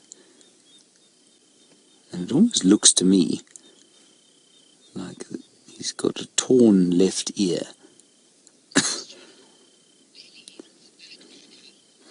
Ah, wonderful question from Belly the Backpacker. Belly the Backpacker, you want to know how much more food these lions eat compared to the lions of the Sabi Sand. At this time of the year, I'm going to say I reckon they eat probably 20% more.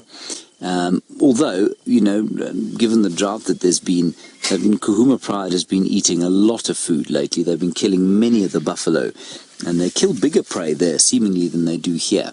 But there's so much now, between July and October, for these chaps to eat, that I'd say they probably eat 20% more at this time of the year. But when those zebra and wildebeest and Thompson's gazelle and eland head out of the Mara, things become a little bit more lean. They don't become impossible, but they become leaner, and I think you'll find they probably eat, I don't know, maybe 10% less than the Nkuhuma Pride does in the height of a drought. It really does vary on the time of year, though, so how to answer whether or not they eat more in total than the Nkuhumas, I don't know. I don't know how I would answer that question. I'm going to say maybe slightly more, but given the difference in prey, or the number of prey species, when the migration moves off to the south, I'm going to say it's probably very similar.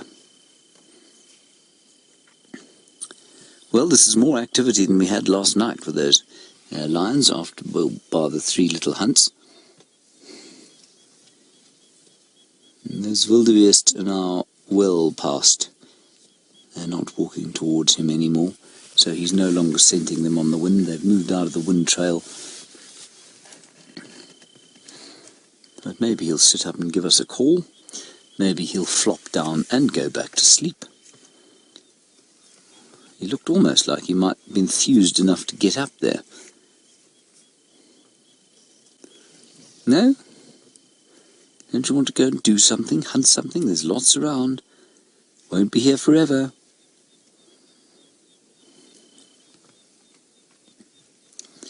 see the wind starting to pick up a little bit coming out of the north.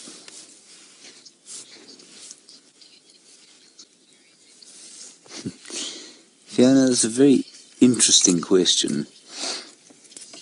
You want to know if I think lions have a preference, if they like to vary their diets, if they get bored of the food that they're eating and think to themselves, gee whiz, if I have to eat another wildebeest, I'm going to be sick. Give me a zebra or some warthog. Fiona, I don't know. I mean, I'm assuming the meat must taste different. Do they have taste buds as sophisticated as ours? Absolutely not. I think we've got the most taste buds per square area, or per area on our tongues than any other animal in the world, so I wouldn't say that the taste necessarily bugs them too much. So I'm going to say no, I don't think they necessarily get sick of things. What they will start to do perhaps though, oh gosh, there we go, fast asleep. What they will start to do, if perhaps they're in a drought time, they'll start to notice the lack of fat on the animals they're eating, surrounding those crucial organs, the liver and the kidneys, and possibly even the lungs. They'll notice the fat disappearing from that in a drought, and they will notice physiologically they will notice the lack of fat in the diet. Does that then translate to them trying to catch something a bit fatter and fattier? I don't know. Certainly it would with elephants, not, for example, I know they're not going to eat meat, but they are intelligent enough, certainly, to go off and try and eat different kinds of foods depending on what their physiologies happen to be lacking. But I don't know about these lions. Very nice question. I like those ones. Not able to answer them properly, which means that it makes us all have a good think. Brilliant. Yeah, I don't know that these chaps are going to do anything tonight. We may do a little traverse around just now to see if we can't find the lioness who has been with that dark-maned male. Hello, Cecilia. You want to know what other predators are around here other than the lions and the hyenas? Well, there are cheetah here. I think that they're making themselves scarce at this time of the year because there are so many other predators. There are lots of lions here. There are nomadic lions who are not normally here. They're kind of here for the festival of the wildebeest at the moment. There are many, many hyenas, as you saw. Likewise, there are probably a couple of nomads knocking about here. And that means that the cheetah will be scarce. You can almost predict a cheetah's distribution by the presence of male lions and even their calls. When a male lion calls, it's highly unlikely you'll find a cheetah nearby because they are the main killers of cheetah, often. And so, I think you'll find not many cheetah here at the moment. Probably in 4 months' time, or maybe even 2 or 3 months' time, there will be more cheetah activity. There is one cheetah around here since we've been here. We think she's quite a famous cheetah called Matilda. What a name for a cheetah that is. Anyway, we think she's around this area, but we haven't been lucky enough to see her yet. Then, of course, the aardvark, which is a kind of hyena. It's quite possible to get a striped hyena here sometimes. Maybe a wild dog. Definitely a serval, which we saw. We saw a few servals, and possibly African wildcats as well. The Nkuhuma Pride are behaving completely unlike these two lazy males. They're up and at it and on the hunt. Let's go and take a look. Look, everybody, we've moved, and we've moved because the lions have not moved. We're just trying to get a slightly different perspective on things, and as you can see, well, there isn't much of a different perspective on things.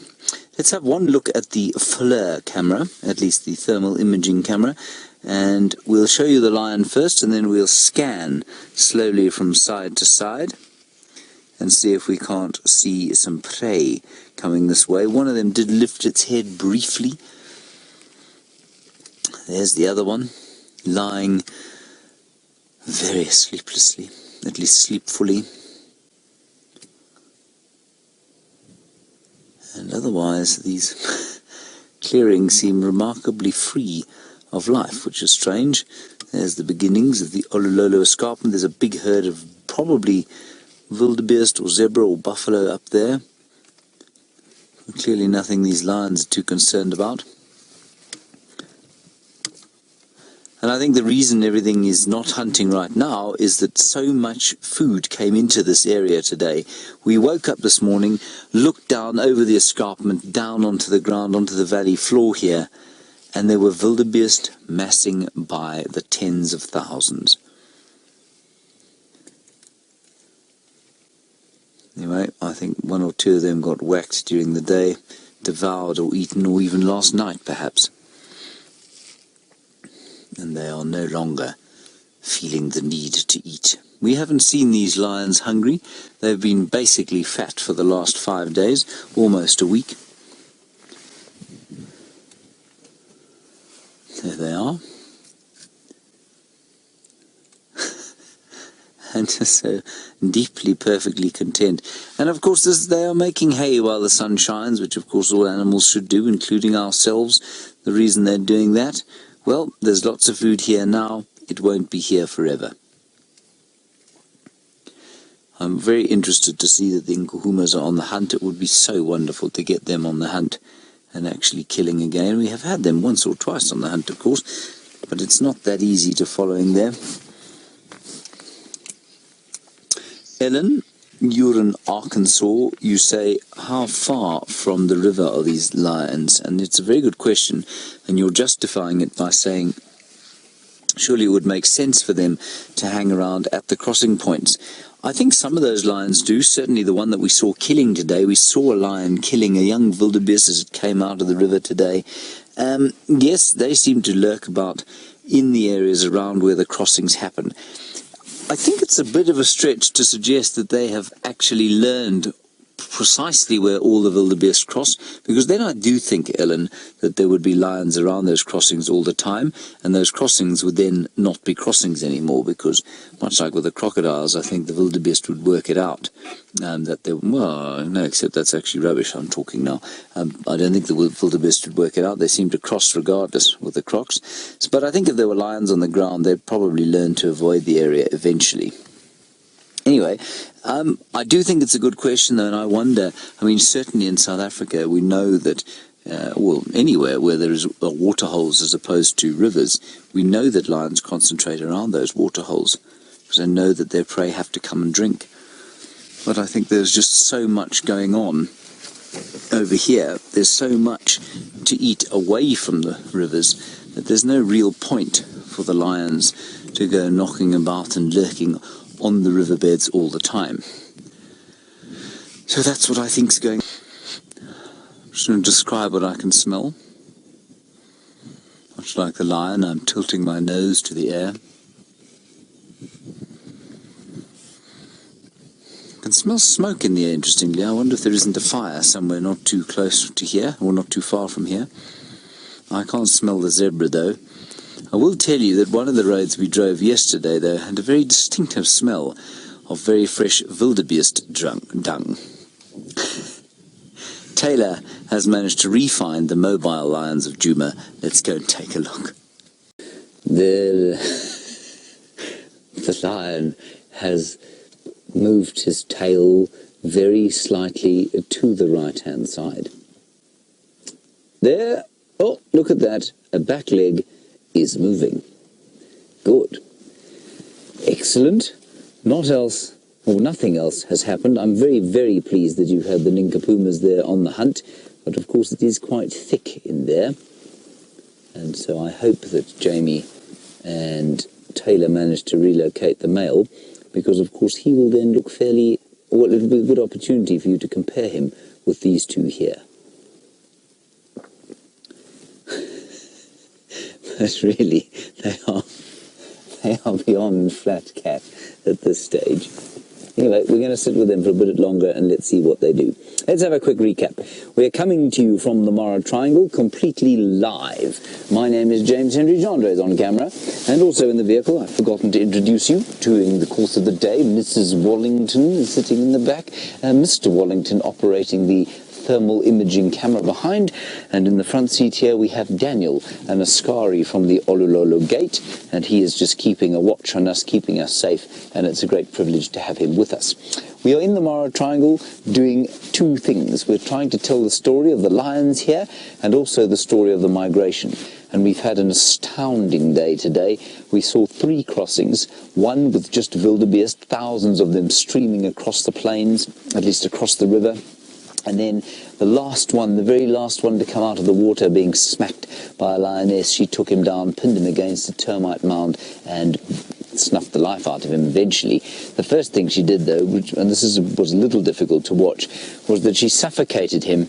He obviously lost consciousness because he couldn't breathe anymore, and then she let go because she was tired, and then he started to breathe again, so he got up, and she had to grab him again, and that was a little disconcerting to see. Anyway, that's how it is out here. And that kind of savagery, awe-inspiring as it is part of what it is to live here in the wilderness. Then 2 other lionesses, we don't know who they were, joined her. Nobody seemed to know exactly which pride of lions they were, but it was a new set of characters for us here in the Masai Mara Triangle. Then, after that, we headed off towards another crossing point, and a mixed herd of wildebeest and zebra dived into the water where just before they'd been chased off by some crocodiles. The crocodiles went crazy.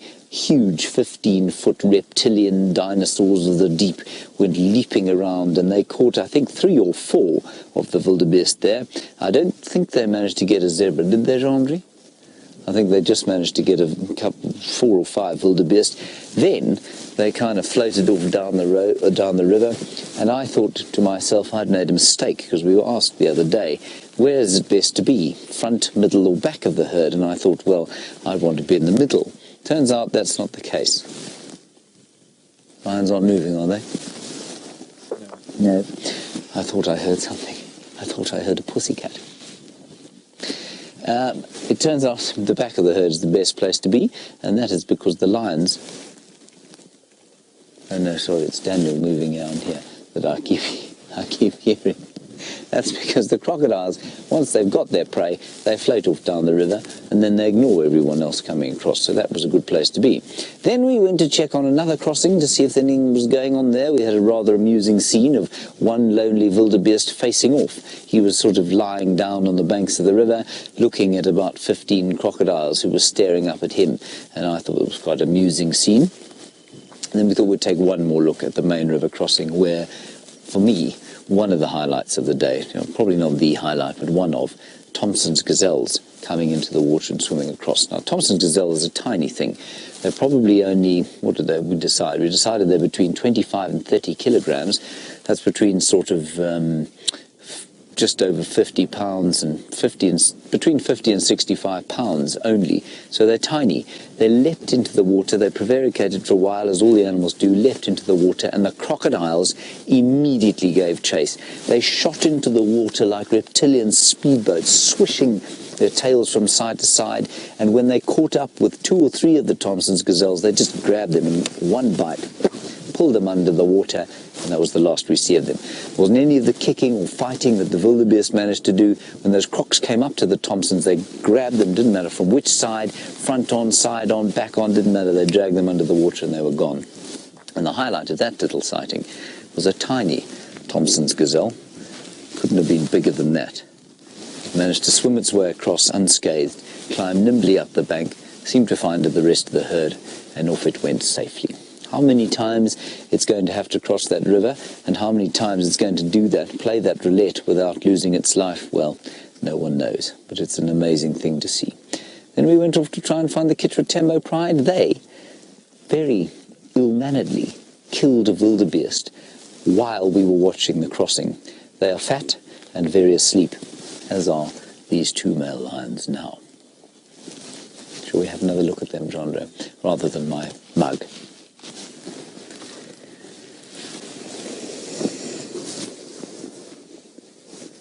There we have it.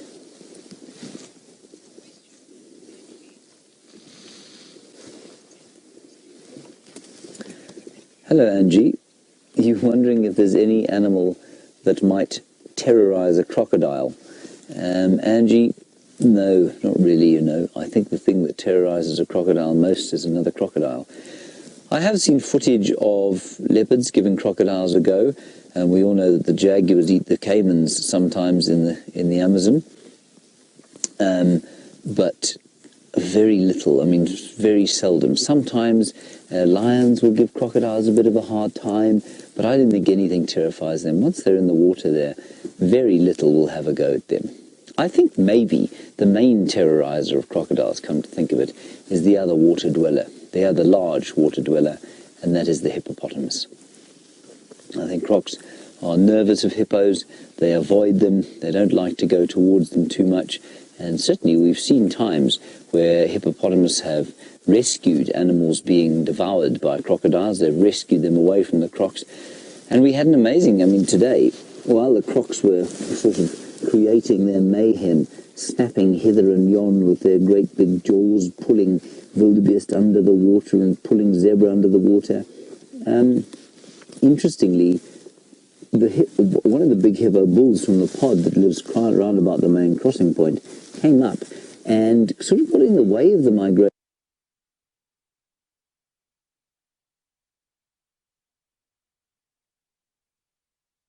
The wildebeest certainly tried to avoid him, but I don't know if the crocs then tried to avoid him, if he was trying to stand on one of the crocodiles, I don't know. But certainly crocodiles avoid hippopotami when they can. It's difficult to believe these lions are actually alive.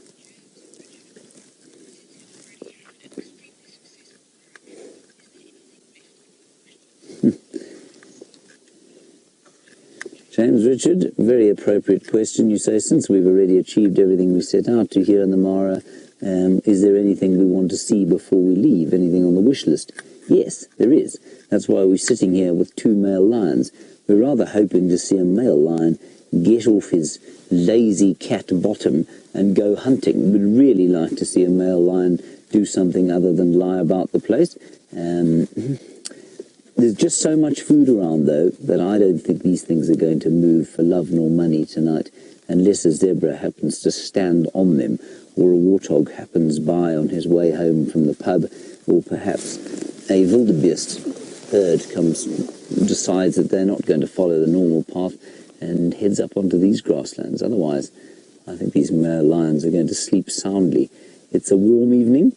There's a bit of wind blowing now, but otherwise everything is completely calm and very pleasant out here, I must say. It was about 32 degrees Celsius, I suppose. That's about 85 degrees Fahrenheit. No, it's not. Is it? Yes, it is about 85 degrees Fahrenheit today. So very pleasant. Fran, sorry, I missed your question. BC, can we have it again?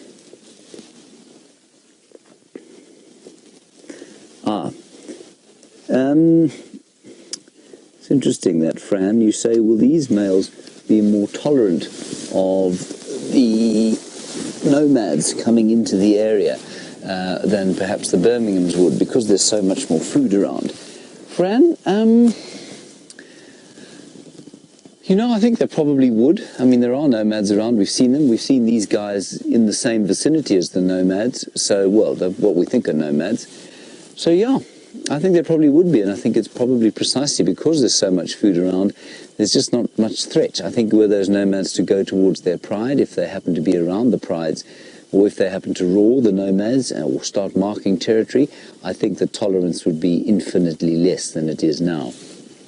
But yeah, I would say there probably is a certain amount of increased tolerance given the amount of food. Zebras are running this way. The zebras seem to be running this way, everybody.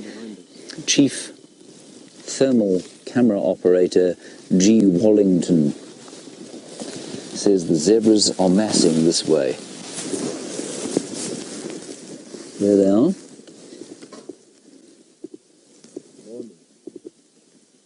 Apparently they're alarm calling.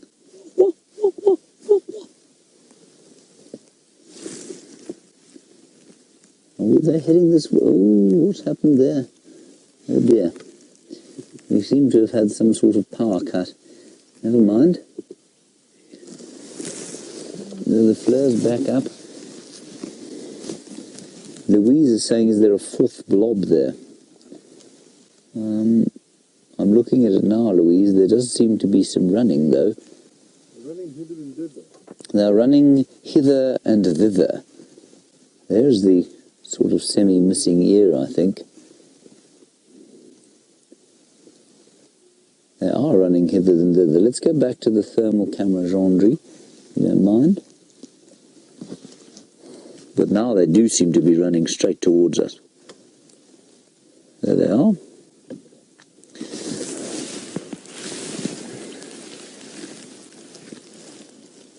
They're coming straight here, aren't they? This is astounding. Are the lions up? We better have a quick look at the lions. Up, yes, but facing the opposite direction. Wake up, you idiot. The zebra's coming. Yes, the wind has changed direction. Look, it's blowing his very unkempt mane towards the zebras.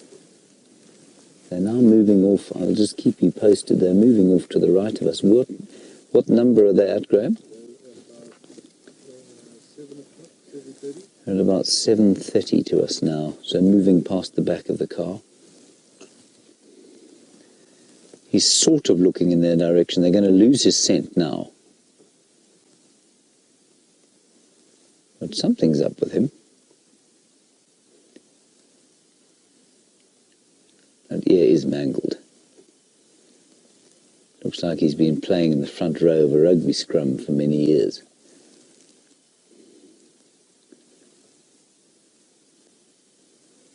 I thought I might have been able to hear a lion way in the distance.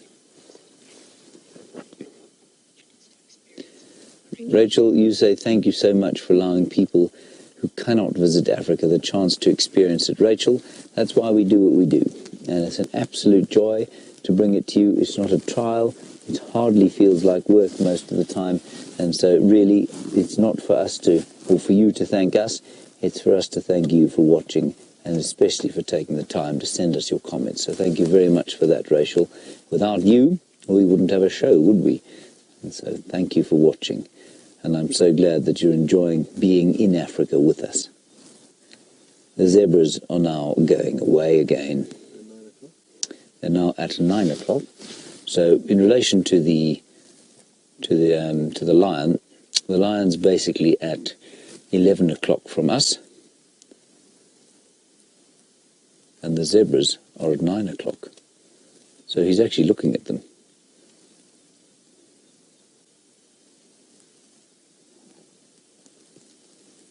And just before you think I'm being a complete idiot by not knowing what Graham's not being able to see where the zebras are, all I've got is that little screen that you can see when Jeandre pans down to it. And it's almost impossible to keep your bearings on what's going on. There we are.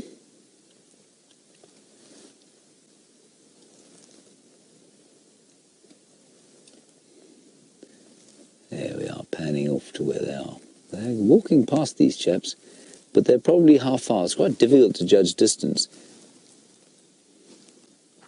What do you think? Meters across the road, so we were not far away from the road. Okay. They've crossed to the other side of the road. Yeah, they're just on the other side. Okay. Graham says they've crossed to the other side of the road. We're not far from the road now. Let's go back to the lion. See if he's decided to get up and follow. Goodness, wouldn't it be an amazing way to end this evening with a giant male lion on the hunt? Gosh, he looks absolutely set to by life, doesn't he? Yes, you do. There, you can see the broken tooth.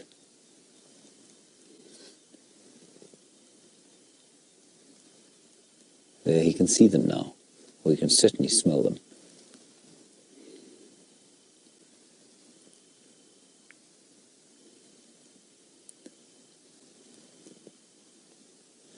I don't think they have any idea he's here. But there's no reason for them to come past here.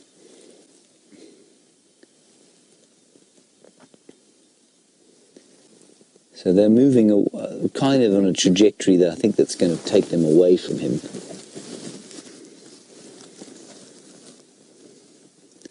But we'll see. We'll sit here for a bit longer and see what he does. See if he actually gets up.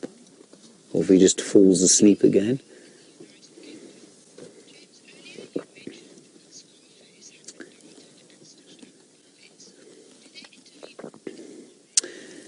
Oh, what an interesting question. Fiona, you're in the United Kingdom. You say, I mentioned earlier that a little while back they stitched or darted and stitched Scarface up, and you want to know, do they intervene a bit more here in the Mara?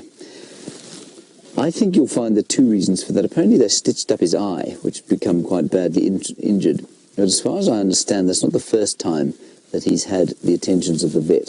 So let me split this into two. The second time, I'm not sure how he injured his eye, but I think you'll find that his fame and his value as an attraction of tourists to this area perhaps would have made them err on the side of having him fixed up rather than just letting him go quietly into the night. You know how it is. Rich people are able to get good medical care, as are all celebrities. Scarface is no different. But the second time that it happened to him, as far as I'm aware, one of the great conflicts of this area, and it's an ancient one, is between the nomadic or pastoralist cattle herders, the Maasai people, and of course there are no fences between their lands and the reserve, and Scarface strayed off into pastoral lands, and he fell foul of a Maasai warrior who was looking after his cattle, and he got a spear to the guts, as far as I understand it, and the vet was called in, fixed him up, and he was, he survived okay. So I think that, obviously would have been something they would have done in the Sabi Sand as well. Absolutely, they would have helped a lion that had been hurt by human effect. Yeah, look, I said he had a belly on him. He doesn't look hungry. He certainly is on the move now. Let's just see if he goes anywhere. He's got a limp too. Well, let me just wait. Here we go. Wonderful. My reputation as the bush laxative precedes me, and I have now succeeded in making a Mara lion ×2 go to the loo on live television. Well done, James. It's so nice to have such an incredible talent. It really is. There you are. Gosh, what a picture. Thank you, Jeandre.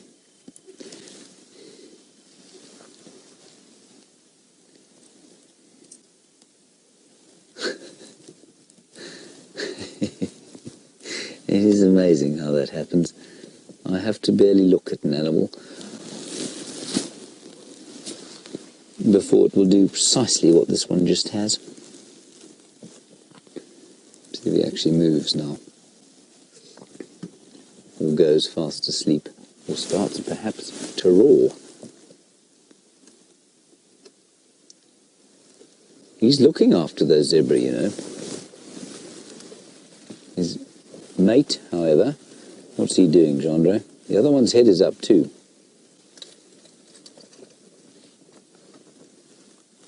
Oh, there we go. Back down to sleep. Let's keep watching and see what happens. You will see some light probably filling the screen. That is a vehicle coming along the main road now. Probably some rangers out on patrol.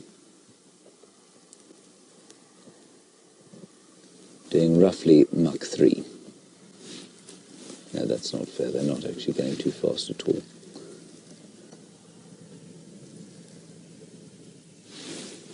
And I'm just thinking, I don't think they would have seen us, We've got these infrared lights on.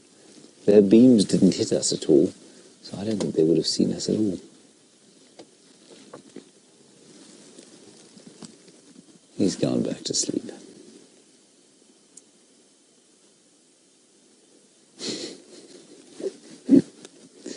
Anyway, that's the one we think is called, what is it again? I've forgotten it now. Morana, that's it. That's who we think it is. Brother to Scarface, the great lion of the Mara Triangle. They're one of the blonde usurpers. Where the other blonde usurper is, we don't know. Scarface is knocking about this area somewhere. Maybe the blonde usurper had best watch his back. I suppose as should Morana, given that he has seemingly betrayed his brother, his illustrious brother. Alrighty, these catties are flat. Let's head back to Taylor, find out if she's managed to find the Ninkabuma Pride or perhaps one of the Birminghams. In the meantime, we'll sit with these great males and see if they bother to get up. Everyone, we're going to, much like these lions are doing right now. Tomorrow night, of course, we will be out and we're probably going to push it a little bit longer. We may do a bit more darting between the prides and see if they don't kill, especially as they all seem to have killed today. And perhaps tomorrow night they'll be a little bit hungrier. The Kitratembo pride certainly didn't kill an adult. They killed a very small animal earlier today, and so maybe they'll be hungry. Maybe they'll come back to this area. Maybe that female lion that we had the other day with Morana there will be back. Who knows? We don't know what's going to happen. Anyway, from the Mara Triangle, that is going to be it from us for the day. It's been a magnificent day of much death and mayhem, but also much beauty, much beautiful, beautiful scenery, the incredible stories of the migration being told before us by the earth as those incredible animals went to and fro across the river, and unfortunately many of them, well, they found a new home in the deep, but many have made it away.